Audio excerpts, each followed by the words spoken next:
Hello everyone, welcome you all in your favourite channel जिसका नाम है एजुकेशन हब। और इसमें हम पढ़ रहे थे बिहार के विज्ञान के बारे में।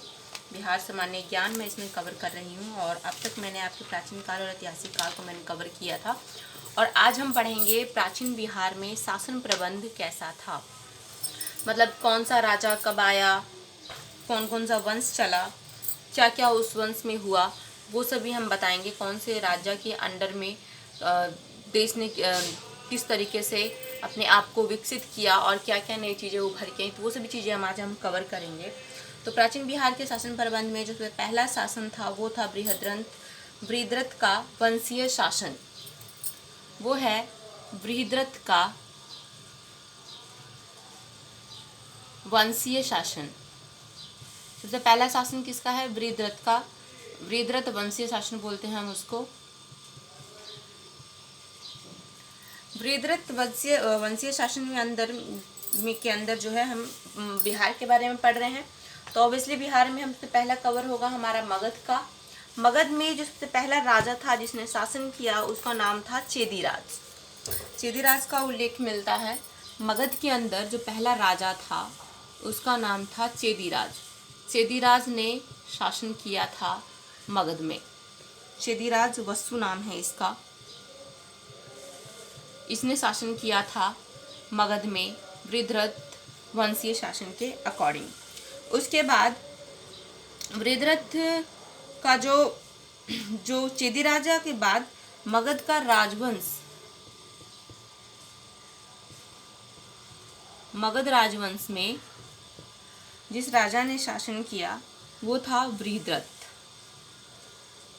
बृहद्रथ ने शासन किया इसलिए इसका नाम बृहद्रथ वंशीय शासन की हुआ। बृहद्रथ ने शासन किया था और ये वहाँ का प्रतापी राजा बना, मतलब काफ़ी अच्छा राजा बना बृहद्रथ। बृहद्रथ के बाद वहाँ का जो राजा था वो बना जरासंध।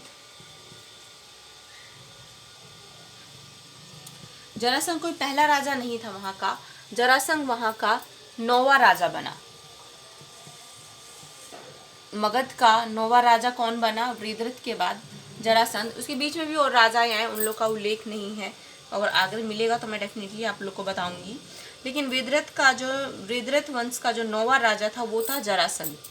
जरासंध क्या था? जरासंध के बारे में आप लोगों ने बहुत सुना होगा। महाभारत में भी जरासंध का जिक्र है, ठीक है। तो जरासंध ने क्या किया? कुल मिलाकर उसने कुछ 9 राज्यों को पराजित किया और उन सभी राज्यों को क्या किया उसने मगध में मिला करके मगध को और बड़ा किया।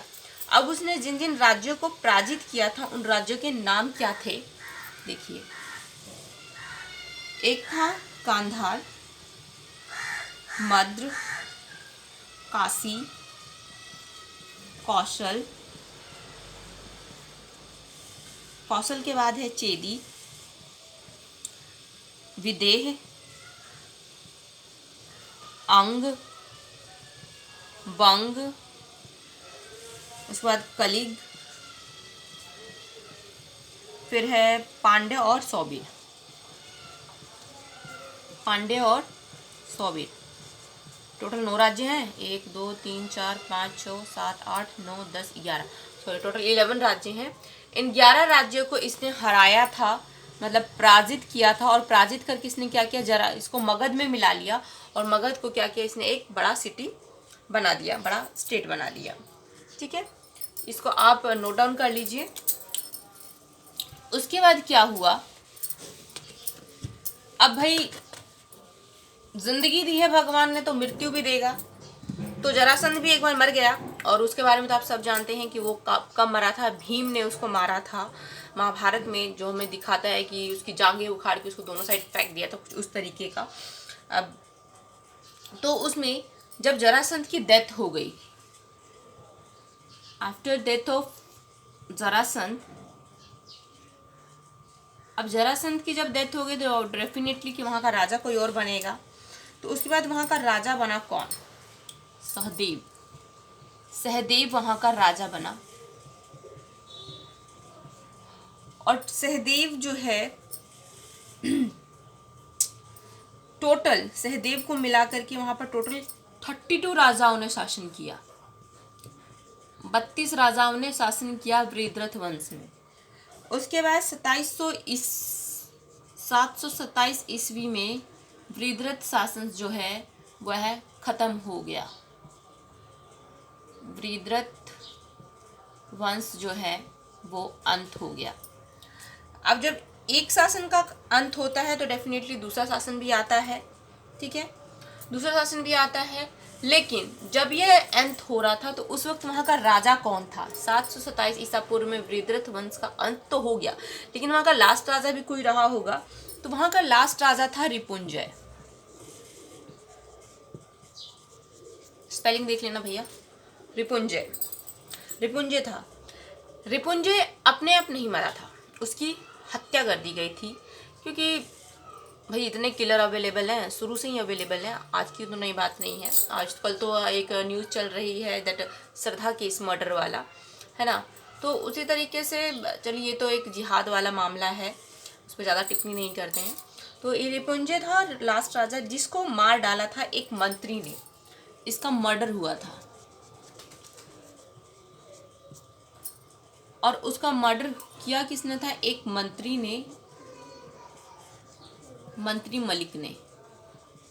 और उसने क्या किया, जैसे ही मंत्री मलिक ने उसकी हत्या कर दी और उसने अपने बेटे को राजा बना दिया जो कि नाबालिग था।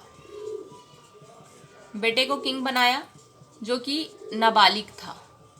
अब नाबालिग बेटे को राजा बना दिया तो डेफिनेटली उसका भी कोई ना कोई, भाई जब आप किसी का मर्डर करके कुछ आगे, जब आप प्रोसेस आगे बढ़ते हो, सक्सेस करते हो, तो डेफिनेटली आपके भी दुश्मन अवेलेबल रहते हैं। तो ठीक उसी तरीके से उसके बेटे को भी मार डाला गया और उसको मार डाला एक भट्टिये ने।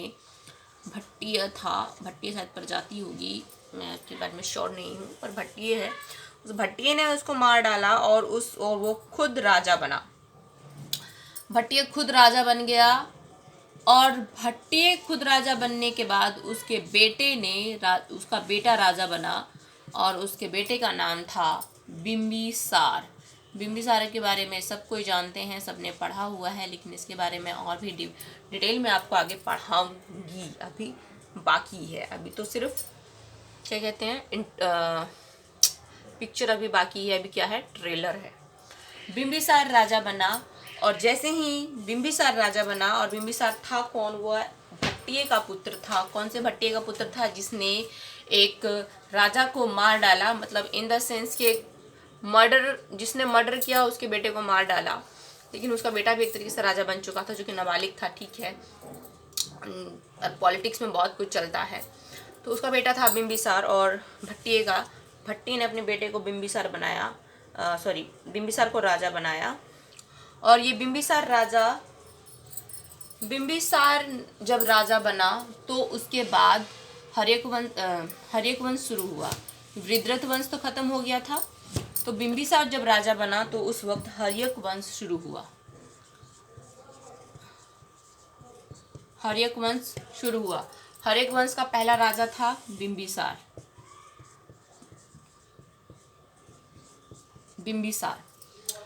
वृहद्रथ वंश का पहला राजा कौन था? चेदीराज वसु, जिसका वृहद्रथ जो है, उसके बाद उसका वृहद्रथ बना राजा, ठीक है। बिंबिसार राजा बना और बिंबिसार का जो शासन था वो चला 544 ईसा पूर्व से 492 ईसा पूर्व तक। कब तक चला? 544 ईसा पूर्व से 492 ईसा पूर्व तक। आप सोचेंगे उल्टा क्यों है? क्योंकि ईसा पूर्व उल्टी मतलब अपोजिट में ही चलती है। इसके बाद आप देखोगे 492 से उससे डाउन वाली चीज़ें आएंगी, तो वो मैं आगे आपको पढ़ाऊंगी। बिंबिसार, ठीक है। आई होप आप सबको समझ आ रहा होगा। बिंबिसार को हम कवर करेंगे नेक्स्ट लेक्चर में, क्योंकि मुझे नहीं लगता कि एक बार में इतना कुछ कवर करना ठीक रहेगा। मैंने शॉर्टकट में आपको समझाया है, लेकिन फिर भी जहाँ आपको प्रॉब्लम हो गया आप डेफिनेटली मुझसे पूछ सकते हैं, मुझे कमेंट कर सकते हैं। एंड हर्यक वंश का शासन जो है इस पर मैं लेक्चर्स जो हैं वो कंटिन्यू करूँगी। तो कुछ प्रॉब्लम थी जो अब सॉल्व हो गई हैं, तो मैं कंटिन्यू करूँगी। अगर आपको कुछ भी प्रॉब्लम होगी तो आप मुझे कमेंट कर सकते हैं। एंड आपको अगर वीडियो अच्छी लग रही हैं तो प्लीज़ आप मेरे चैनल को लाइक कीजिए, शेयर कीजिए और चैनल को सब्सक्राइब कीजिए ताकि आपको और अच्छे से मैं मोटिवेट होंगी और मैं आप लोगों को भी मोटिवेट करने की पूरी कोशिश करूँगी और आपको अच्छी अच्छी चीज़ें बताती जाऊँगी। सो तब तक के लिए बाय बाय। आप लोग अपना ख्याल रखें। टाटा।